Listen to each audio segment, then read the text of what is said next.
2025년 3월 6일 새벽기도에 오신 여러분을 주님의 이름으로 축복하고 환영합니다.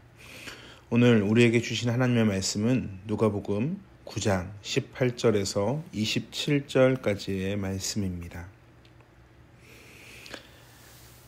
누가복음 9장 18절에서 20절까지의 말씀만 제가 대표로 읽도록 하겠습니다. 18절입니다.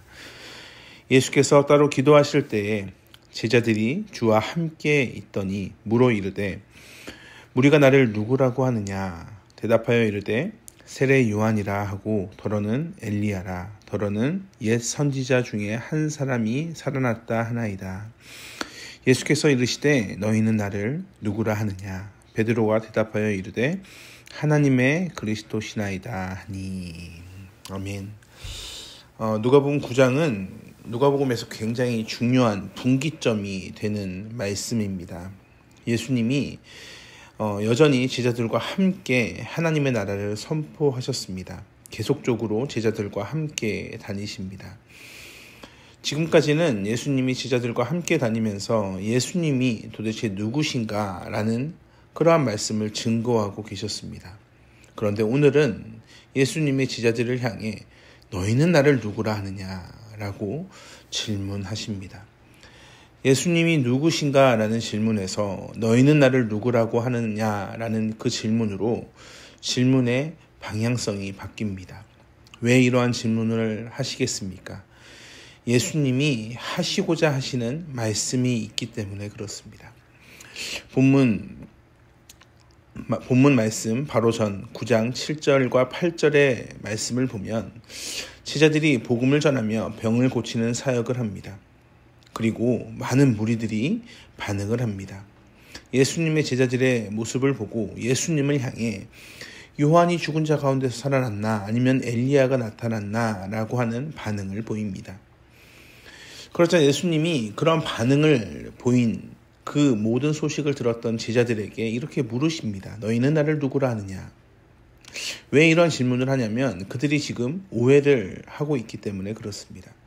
누가복음 8장 25절을 보면 주님께서 바람과 물결을 꾸짖으시는 장면을 보게 됩니다.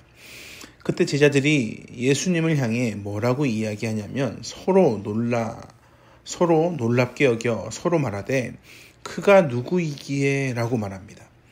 그러니까 예수님과 함께 했던 제자들이 그가 누구이기에 라고 하면서 말씀하고 있는 겁니다. 예수님은 계속 제자들과 함께 다니며 기적을 보이셨습니다. 그 이유가 너희도 이렇게 할 수 있다라는 것을 보여주기 위함이 아닙니다. 예수님이 기적을 보이신 것은 분명한 목적이 있었습니다. 예수님의 기적은 단순히 기적이 아니라 표적입니다. 가르치는 것이 있습니다. 즉 예수님이 누구신가라는 것을 제자들이 알기를 원하셨습니다. 그런데 오늘 본문 20절에 베드로가 놀라운 신앙의 고백을 합니다. 하나님의 그리스도시니이다. 베드로가 제자들을 대표하여 한 놀라운 고백입니다. 예수님의 그 놀라운 사역의 결론으로 볼 수 있습니다. 이렇게 고백하게 하기 위해서 예수님은 그 수많은 표적을, 그 기적들을 예수님의 제자들을 향해 보이셨습니다.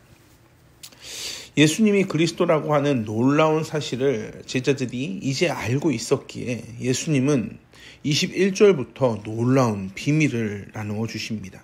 22절에 보면 이르시되 인자가 많은 고난을 받고 장로들과 대제사장들과 서기관들에게 버림받아 죽임을 당하고 제3일에 살아나야 하리라 하시고, 예수님이 앞으로의 방향성을 말씀하시고 계시는 겁니다. 내가 죽임을 당할 거다. 버림을 받을 거다. 많은 고난을 당할 거다. 그러나 나는 살아날 것이다. 라는 것을 말씀하고 있는 겁니다. 그러면서 23절에 말씀하십니다. 또 무리에게 이르시되 아무든지 나를 따라오려거든 자기를 부인하고 날마다 제 십자가를 지고 나를 따를 것이니라. 지금 예수님이 가시는 길이 구원의 길이지만, 놀라운 은혜의 길이지만 또한 고난의 길임을 선포하시고 결국 너희도 나를 따라올 것인데 너희가 감당해야 할 십자가가 있고 이 길이 쉽지 않다는 것을 말씀하고 계시는 겁니다. 왜 굳이 이런 말씀을 하셨을까? 후에 제자들의 고백을 보면 그들의 목적이 너무나 세상적인 것에 있었기 때문에 그렇습니다. 우리가 흔히 복음을 전할 때 어떻게 복음을 전합니까? 예수님을 믿으면 좋습니다 라고 복음을 전합니다. 예수님을 믿으면 마음에 평화가 찾아오고 풀리지 않던 일이 풀리기도 하고 기쁨이 넘친다 라고 복음을 전합니다. 예수님을 전하면, 예수님을 믿으면 물론 이런 일이 생깁니다. 놀라운 감격이 생깁니다. 그러나 우리가 알지 않습니까? 이것이 전부가 아니라는 사실을.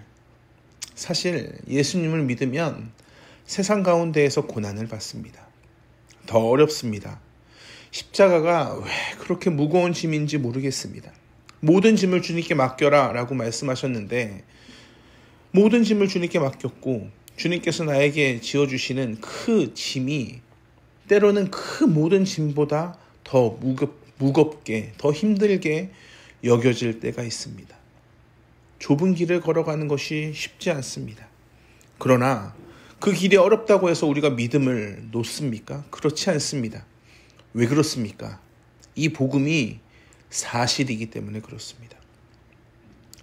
세상이 그들을 향해 우리가 아무리 좋다, 우리가 행복하다라고 자신들을 포장해도 결국 그것이 복음은 아닙니다. 즉, 그것은 거짓입니다. 그러나 복음은 어렵지만 힘들지만 나 스스로 견딜 수 없지만 그 복음은 사실입니다. 그래서 이 복음의 길을, 그 좁은 길을 우리는 묵묵히 걸어갑니다. 그러나 혼자 걸어갈 수 없기에 언제나 기도하며 나아갑니다. 하나님, 이 길에 나와 동행하여 주십시오. 지금 예수님은 제자들을 향해 이 길에 초대를 하고 계십니다. 너희가 꿈꾸고 너희가 소망하고 너희가 기뻐하는 그것을 내가 줄 것이 아니라 내가 주는 것은 다른 것이다. 그러나 이것은 세상의 온 천하보다 큰 것이다. 너희가 모든 것을 얻어도 결국 너희의 생명을 잃어버리면 무슨 소용이 있겠냐? 나는 너희에게 생명을 준다라는 그 말씀을 하고 계시는 겁니다. 25절입니다.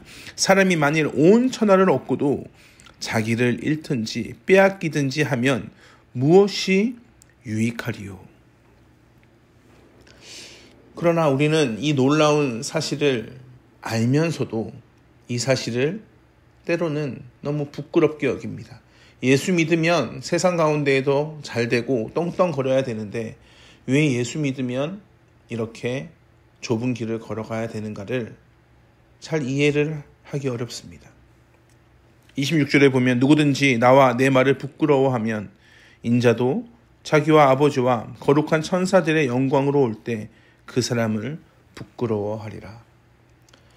하나님이 이 길로 우리를 초대하고 계십니다. 사랑하는 성도 여러분, 우리는 오늘 또 생명을 가진 자로 그 생명을 나타내며 그 생명을 전하는 인생을 살아가야 합니다. 세상은, 즉 사탄은 온 세상을 가진 자로 우리에게 그것을 줄 것처럼 다가옵니다. 그러나 우리는 그 세상보다 더 큰 것을 가지고 있음을 기억해야 됩니다. 예수님이 나 자신을 살리셨습니다. 온 세상을 준 것보다 나 자신이 살은 것이 더 중요합니다. 여러분은 그 생명을 얻은 자입니다. 그 생명을 얻은 자로 하루를 살아갈 때 세상을 자랑하는 것이 아니라 예수 그리스도를 자랑하며 하루하루 성실히 살아가시길 주님의 이름으로 축복합니다. 기도하겠습니다. 사랑과 은혜 풍성하신 아버지 하나님, 오늘 또 하루를 살아갑니다. 묵묵히 한 발 한 발을 내딛습니다. 주님, 때로는 그 길이 힘들고 그 길이 외로워서 하나님, 나 혼자는 걸어갈 수 없습니다 라고 주님 앞에 엎드립니다. 주여, 우리를 불쌍히 여겨주시고 하나님이 기뻐하시는 그 길로, 순종의 길로 걸어가는 은혜를 허락하여 주시옵소서. 감사합니다. 사랑이 많으신 예수 그리스도의 이름으로 기도합니다. 우리 주 예수 그리스도의 은혜와 하나님의 풍성하신 사랑과 성령 하나님의 언제나 내주하시는 은혜가 오늘도 생명을 허락하신 하나님 앞에 나의 생명의 귀함을 자랑하며 묵묵히 하루를 살아가는 성도들을 위해 지금부터 영원토록 함께 하시길 간절히 축원합나이다. 아멘.